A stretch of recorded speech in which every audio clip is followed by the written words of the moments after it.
नमः श्री गणेशाय। कंवर कथा का आज 18वां एपिसोड। कंवर के कंठ में ईश्वर ने जाने कैसा मिठास दिया था कि जो भी उनके भजनों को सुनता था वो मंत्रमुग्ध हो जाता था। कंवर कलामों से ज़्यादा अपने शब्दों को गाते थे। उनके शब्दों में एक शिक्षा हुआ करती थी, एक प्रेरणा हुआ करती थी, एक चेतावनी हुआ करती थी, एक मार्गदर्शन हुआ करता था। कंवर दिल से गाते थे और लोगों के दिलों तक वो बात उतर जाया करती थी। कहते हैं ईश्वर तक सीधे पहुंच रखती है वह आवाज़ जो दिल से निकलती है। कंवर राम के भाई जाराम जी दुकान में बैठा करते थे। कुछ समय के पश्चात भाई पेशुराम जी जो संत कंवरराम जी के सुपुत्र थे वे भी दुकान में बैठने लगे। भजन भाव में मग्न होने के बावजूद भी कंवर यथासंभव अपने व्यापार व्यवसाय को भी समय दिया करते थे। गर्मी के समय वे आम और खजूर का व्यवसाय किया करते थे। साथ ही साथ वे शुद्ध घी का भी व्यापार करते थे। शुद्ध घी वे कराची की ओर भेजते थे, जहां से वह कोलंबिया और मुंबई तक जाता था। भाई मोतीराम जेठवानी जो कि इस कहानी के चश्मदीद गवाह हैं, वे घी का व्यापार करते थे। कंवर घी उन्हें भेजा करते थे। वे आगे मुंबई और कोलंबिया घी सप्लाई किया करते थे। कंवर के ज़िंदगी का सिद्धांत था कि घी की शुद्धता इतनी थी कि घी हाथों हाथ बिक जाता था। कंवर को पैसे में उतना मोह नहीं था जितना सच्चाई में था। सच्चा सौदा था कंवर के पास, सच्चा घी। वे सच्चा घी भाई मोतीराम जेठवानी को भेजते थे और वह घी जो है हाथों हाथ बिक जाता था। दोनों तरफ भाग्य लगता था। इन्हें भी सच की कमाई मिलती थी, उन्हें भी सच की कमाई मिलती थी। यह देख हैदराबाद का एक व्यापारी संत कंवरराम के पास पहुंचा कि साईं, मैं आपके साथ घी का व्यापार करना चाहता हूं। आपके नाम की गुडविल है, आपके नाम की शोहरत है, आपके नाम का घी हाथों हाथ बिक जाता है, मुझे भी 2 पैसा फायदा होगा।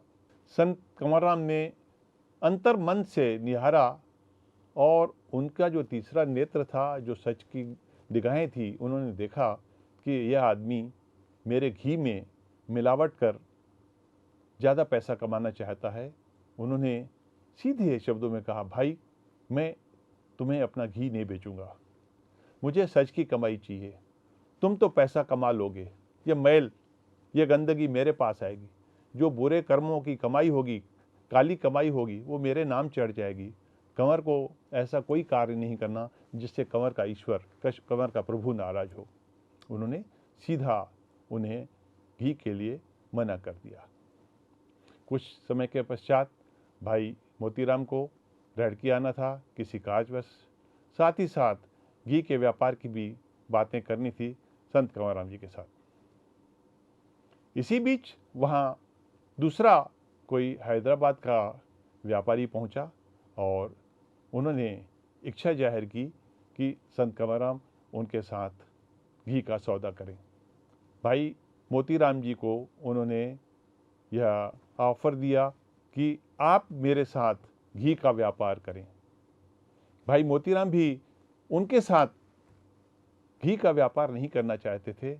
उनके साथ जो व्यापार का उनका जो मन था वो तो कंवर के साथ व्यापार कर सच की कमाई कमाना चाहते थे। उन्होंने उसे स्पष्ट मना किया।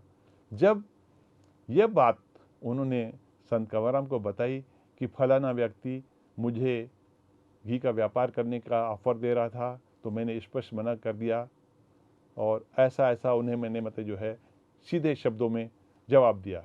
तब संत कंवरराम जी ने कहा कि हर बात को सीधा कहना जरूरी नहीं होता भाई। बात ऐसी कहो कि बात की बात भी पहुंच जाए और किसी का मन भी न दुखे।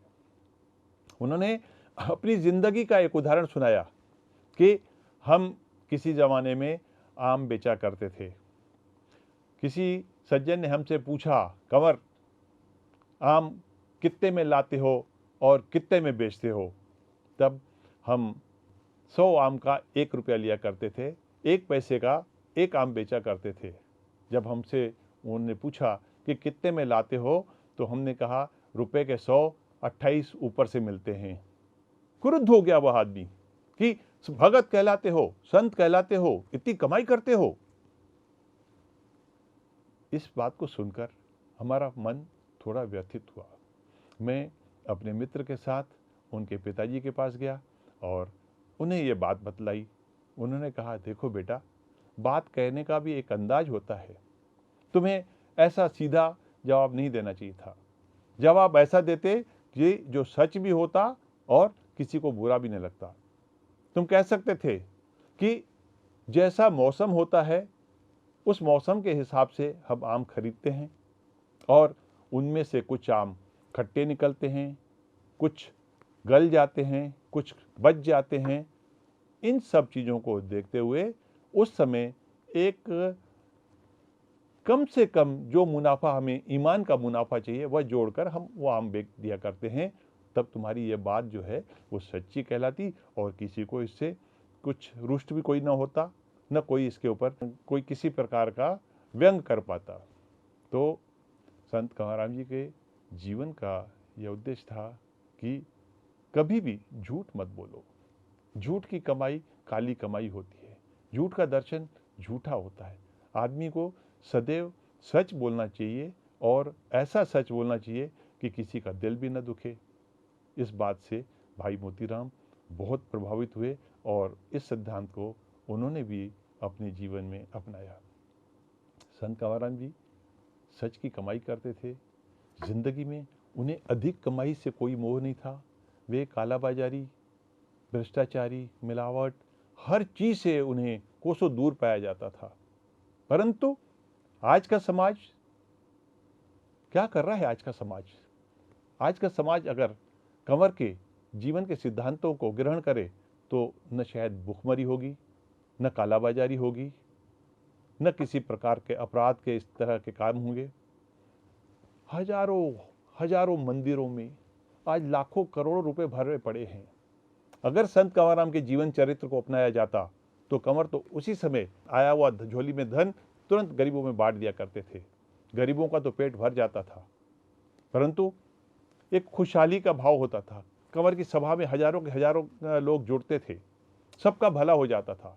इसी प्रकार अगर आज के संत महात्माओं का भी जीवन दर्शन हो जाए तो शायद देश की भुखमरी भी दूर हो जाए, भ्रष्टाचार भी दूर हो जाए, काला बाजारी भी दूर हो जाए। आज के संत तो अपने नाम को चमकाने के लिए वैभवशाली इमारतों में रहते हैं, बड़ी बड़ी गाड़ियों में घूमते हैं, अपने नाम के पोस्टर छपवाते हैं, अपने नाम का जय जयकारा लगवाते हैं। परंतु शायद कंवर की ज़िंदगी में शायद ऐसी कोई चीज़ नहीं थी। कोसों दूर थे कंवर इनसे, इसलिए कंवर कंवर कहलाए।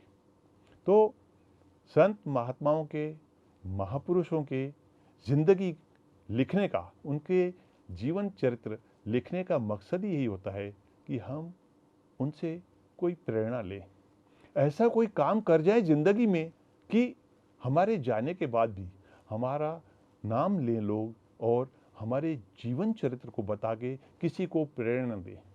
यही होता है महापुरुषों के जीवन चरित्र को पढ़ना और लिखना। मेन मकसद यही होता है, इनसे यही फायदा होता है। जैसा कि था कंवर का चरित्र, अगर कंवर का चरित्र अपनाया जाए तो शायद ज़िंदगी में खुशहाली आ जाए और जितना भी ये कालाबाजारी, ये भ्रष्टाचार शायद दूर हो जाए। ये लाखों करोड़ों अरबों की संपत्ति अगर जनता के बीच में आ जाए तो फिर दुख कैसा, दरिद्रता कैसी। नमस्कार, आज की कथा को यहीं विराम देते हैं और मिलेंगे 19वें एपिसोड में। तब तक के लिए जय जरवारी, सदा बहारी।